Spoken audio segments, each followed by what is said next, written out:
এই টালিটা ফ্লোরে বসবে। তো এটা কিন্তু অতটাও ভালো লাগছে না।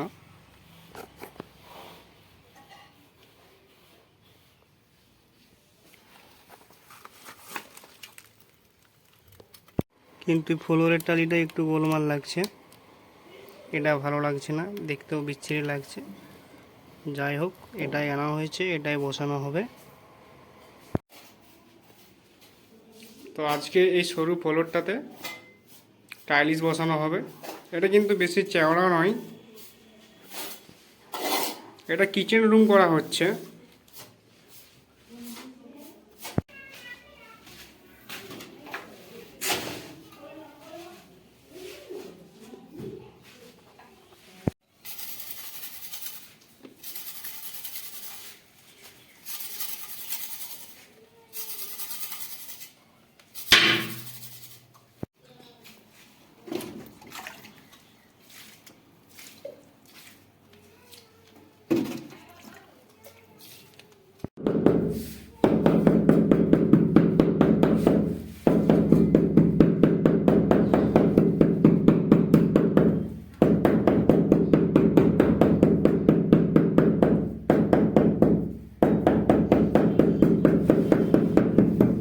আমাদের কাজ কিন্তু এখনও কমপ্লিট হয়নি, তাই আমাদের অনেক লেট হয়ে গেছে, তাই আমরা সম্পূর্ণ পুরো ভিডিওটা দেখাতে পারছি না। আগামীকাল কাজ কমপ্লিট হয়ে যাবে, তারপর পুরো ফুটেজটা আপনাদেরকে দেখাবো।